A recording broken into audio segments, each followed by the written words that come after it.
In the first half of part 3, I'll show you a little bit on how to annotate your elevations. This will by no means be a full tutorial on annotations in Rhino. I'll just demonstrate a few things and show you a couple different approaches. In the latter half of the video, we'll look over the final output, the finished PDFs. I'll show you a little bit of what you can do with the visual styles, and we'll go over some of the plotting issues. Okay, first let's try out some dimensions. I'm going to dimension directly in the layout space. I'm going to use two commands. One's the dim rotated command. It's a little bit different than AutoCAD in that there's a extra step where you choose the rotation angle.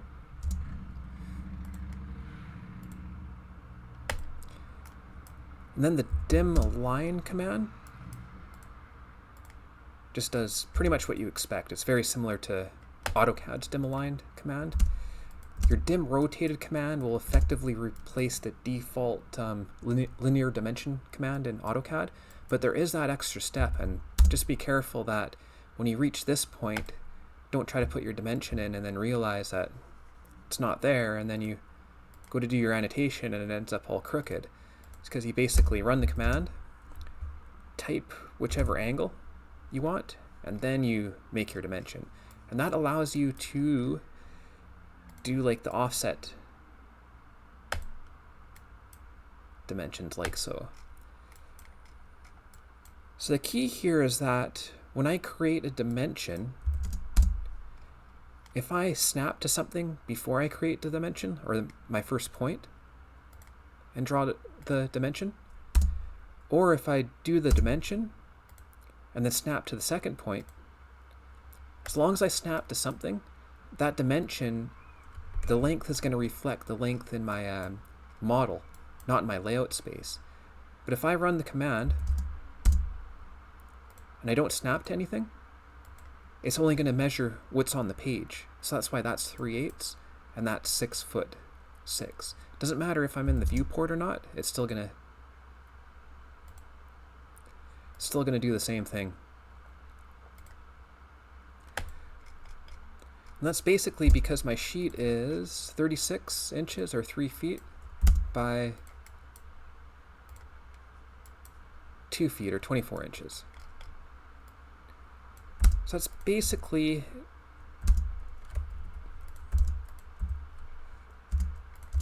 how your dimensions will work in a layout space. Now if I go like this, I don't really know what's going to happen. Let's try it out. Yeah, it seems like if I go between two layouts, it'll only measure the layout distance. Okay, let's make a title for our elevation now.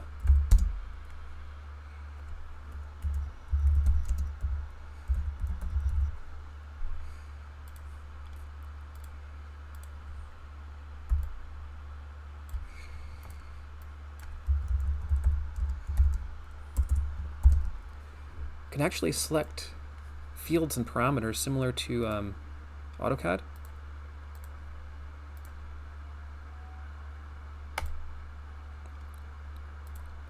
Let's edit this. We'll make it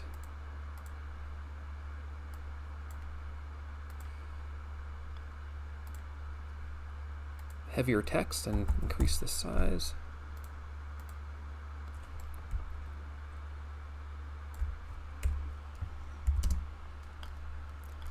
I'm going to draw a line between these two things. So everything I just did could be automated, so don't worry, this is not the only way to do things in Rhino, creating annotations manually every time. There's better ways. Note that I do have my print display set to on.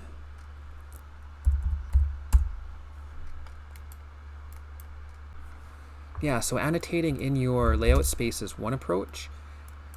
There's certain reasons I don't use it. I don't want to get into it in this video, so I prefer to do all my annotations in my model space. I'm going to select all this stuff and try out a command called change space. Select the detail view. So all I did there was I brought a a rectangle the same size as my viewport. So when I come to here, my 2D elevation views, I have that same outline, so I know where to place everything. As you can see, my title didn't change spaces so smoothly, but I can just go like that. Like that. My C-plane is actually set to my 2D elevation view, so I could double click here, or I could have just typed plan. So yeah, I can recover this. I just had to rotate the text, I guess. That's there. And then I can do my annotations in here if I wanted.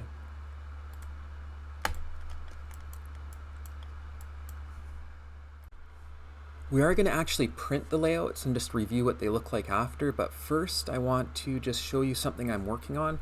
And this is just so you know that, like, you know, creating all your annotations manually is not it's not set in stone. I mean, that's not the way you'll have to actually use Rhino. So this is, yeah, a Grasshopper definition I'm currently working on just to create an elevation symbol. Now I'm going to bake this manually, which sucks, takes forever, and is just impractical in a real world office setting. But it's, for me, it kind of serves as a proof of concept. I'll probably actually program this in Rhino Common in conjunction with a block that I'll have stashed in my drawing. But yeah, all these things like the titles, the elevation symbols. So I have to bake these one by one because before, when I tried to bake everything, just selecting it, it wouldn't, stuff wasn't showing up. And some of the stuff I want on different layers anyways. But yeah, so even using a Grasshopper command, you don't have to quite do it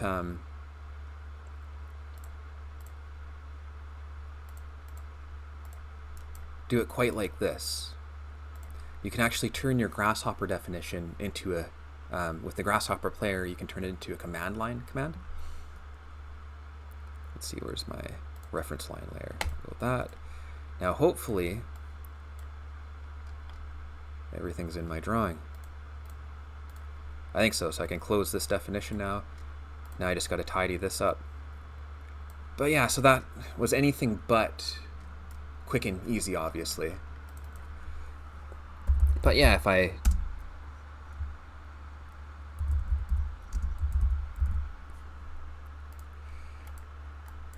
either use the Grasshopper player and compile that into a command line command, I'd be able to prompt the user for all the different options. Or for me at least, since I'm probably a bit better of a coder than a Grasshopper user, just program it in Rhino Common, and this combined with this would just be a block. These would be attributes. This would be separate, but the layer and presentation would be driven by, of course, Rhino Common. It's very easy to insert a line and then switch the properties. But yeah, I just wanted to show you that because manually creating all these things like the elevations, the titles, the sections, it's not practical, and having to do that manually is going like 30 years backwards. So it's going to take a lot of work, but I've similar to how I created a template in AutoCAD, I want to do the same thing in Rhino. So anyways, next let's move on to printing our layouts and seeing what they look like in an actual PDF. Okay, so we're almost ready to print and see the final result. I want to tweak a few more settings first, kind of help you get a hang of working with the layouts. I'm going to turn off my shaded viewports, double click in this viewport, and I'm going to override a couple of the settings. First, I'm going to turn my annotations color to black, only in the detail view. And then I'll do, I think, medium gray for that annotation shading. Click OK.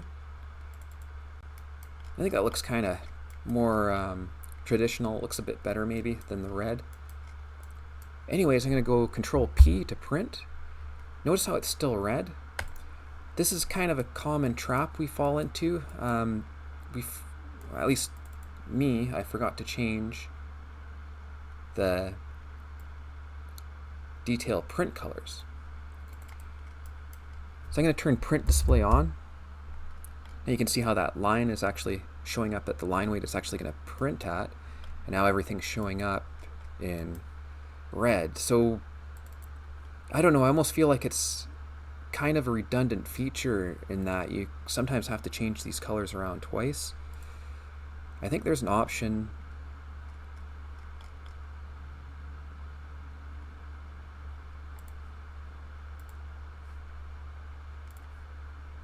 Yeah, I thought I could change these, just go to by display, but I guess not. Let's see, hang on. Yeah, we have to do it the pain in the butt way. So anyways, I'm going to select that gray. This will be black. Easy enough. Double click out of there. Now my print display is showing as it should be. I'll go to Control P. Yeah, that looks okay. I'll turn my viewports, shaded viewports, back on. Now what I'm going to do is turn this off, and I'm just going to set that to rendered display mode. We'll set this one to, see, maybe pen. Just want to show you guys what these different views look like. And then this one, what should we do? There's artistic, conceptual, how about? There, we got a few different display modes going. I'm going to turn back on my vector. And now we're going to print this and look at the final result in Bluebeam, my PDF viewer. I think by default, Rhino might have this at 600 dots per inch. That will really slow down your drawing. I'm going to go down to 150. I printed two other sheets at 300, and they're kind of okay, a little bit laggy, but not too bad.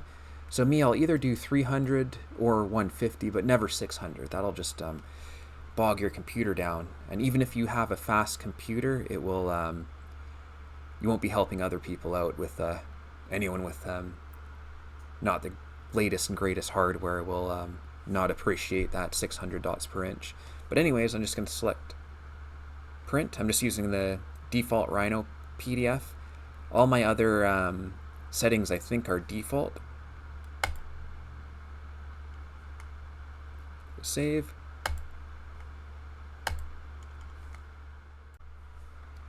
Okay, so looking at the final PDF, everything looks pretty good. This layout, it would only take me less than 10 minutes, probably not even, to create. The catch is that I don't have any vector output. I checked that by using the line tool in Bluebeam. And if it doesn't snap to anything, I know that I don't have any of that vector output.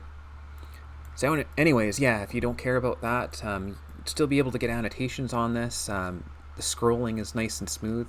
I think I printed this at 300 dots per inch, but at 150 it would look pretty okay. It's not perfect. If I zoom in, I have like a little bit of noise going on. Then I have that seam on my door handle. So yeah, it's not perfect. No program really is, but I would put something of this quality in a final construction document set. It looks perfectly fine. I got good depth thanks to that the shading in Rhino. So yeah, I think it looks pretty good. The other set of elevations I printed, these do have the vector output. So see, when I do the line tool, I can actually snap to objects if I wanted.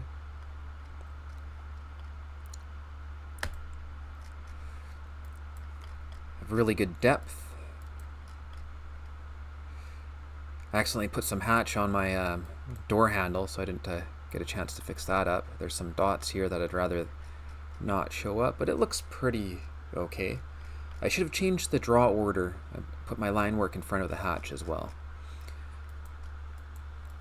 The rest of these look pretty alright. This goes bright on us here instead of the darker shading. I wish it would kind of repeat that here, but overall it looks pretty good. So one of my favorite features of Rhino is the Arctic display mode, and I think the lighting's called ambient occlusion. So to make this final part of the video more interesting, I printed some sample layouts. I did print the pen mode here, but it doesn't really do it justice because the pen mode looks way better with the background. I didn't really tweak the line weights or anything like that, so it looks kind of junky. The conceptual mode doesn't really show off what that can really do. But the rendered view looks pretty good, especially with the blue windows. And this just more of the same from the last page. So yeah, I got a bit carried away. I decided to see what I could really do with the display modes. This is the pen mode. I think I printed this at 150 dots per inch. So it doesn't look too bad, but there's lots of blotting and stuff. And then obviously the hatch is kind of wrecking this view, but yeah, the pen mode, if you use it with the background, it looks pretty cool. This is the artistic mode. Looks pretty neat. You probably wouldn't use these in a practical sense, but yeah, you can pick your own background texture, your own image. So between takes, I decided to go ahead and do this, try to make like a blueprint looking plan. And I almost got it. Again, I got to fix the hatch. But yeah, if I spent some time on this, maybe made the line weights a bit more appropriate, this could look really, really cool, I think. This was actually a pain to make because when I go into my Rhino layout, that's actually what I'm working with.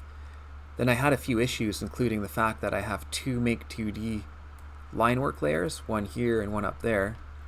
So at some point I switched the layers I was making my Make 2D on, so that created a hassle. And then I just had to change a ton of settings in both my viewports. So if I double click in here, a lot of this stuff I had to set to actually there's more in this one. I had to go through so many layers and change them. You probably won't have to do that yourself unless you're doing something really extravagant. But once you get it set up, once you get a template set up for something you do frequently, it's not that bad. It's the setup process.